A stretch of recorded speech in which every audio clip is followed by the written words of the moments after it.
Food rights పై Goshamahal MLA Raja Singh స్పందించారు. కల్తీ ఆహార పదార్థాలు తయారు చేసే వారిపై కఠిన చర్యలు తీసుకోవాలని డిమాండ్ చేశారు. కల్తీదారులకు స్టేషన్ బెయిల్ ఇవ్వకూడదని, అవసరమైతే వారిపై పీడీ యాక్ట్ నమోదు చేయాలని అన్నారు. కోటిలో నకిలీ ఎలక్ట్రికల్ వైర్లు, జగదీష్ మార్కెట్లో డూప్లికేట్ ఫోన్లు విక్రయించే వారిపైన చర్యలు తీసుకోవాలని కోరారు. నేరాలపై నమోదు చేసే సెక్షన్లు, చట్టాల్లో మార్పులు చేయాల్సిన అవసరం ఉందని రాజాసింగ్ పేర్కొన్నారు. అలర్ట్ నేషన్ హెచ్ ఫాస్టర్ పోలీస్ డిపార్ట్మెంట్ వాళ్ళు దాదాపు మన కాటేదాన్ కానీ, బాలాపూర్ కానీ, అదేవిధంగా మేలాడోపల్లి కానీ ఇక్కడ డూప్లికేట్ మసాలా తయారు చేసే వాళ్ళకి అరెస్ట్ చేసినారు. చాలా పెద్ద ఎత్తున వాళ్ళ దగ్గర డూప్లికేట్ మసాలాలు కానీ, ఆ మసాలాల్లో కలిపే కెమికల్ కానీ చాలా వరకు వాళ్ళు స్వాధీనం కూడా చేసుకున్నారు మన పోలీసు వాళ్ళు.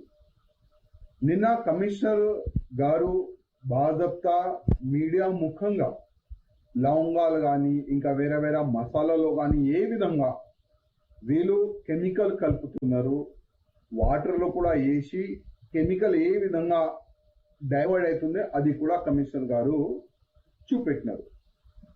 నేను గతంలో కూడా కమిషనర్ గారికి ఒక లేఖ రాసినాను. కమిషనర్ గారు, నా బేగం బజార్ కాన్స్టిట్యున్సీ కాకుండా హైదరాబాద్, సికింద్రాబాద్ కొన్ని ప్లేసెస్ లో చాలా వరకు ఈ బయట నుంచి ఈ లవంగాలు కానీ వేరే వేరే ఫుడ్ ఐటమ్స్ మసాలాలు తీసుకొని వచ్చి దాంట్లో కెమికల్ కలిపి తక్కువ రేట్లో మార్కెట్లో అమ్ముతున్నారు, ఎక్కువ పైసలు సంపాదించుకునేకి.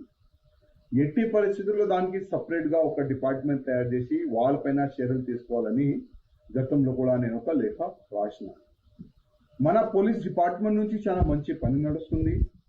ఎవరెవరు ఈ డూప్లికేట్ మసాలాలు తయారు చేస్తున్నారు, అమ్ముతున్నారు వాళ్ళు కూడా అరెస్ట్ చేస్తున్నారు. దానికి మా కమిషనర్ గారికి మొత్తం టీంకి హృదయపూర్వకంగా ధన్యవాదాలు. కానీ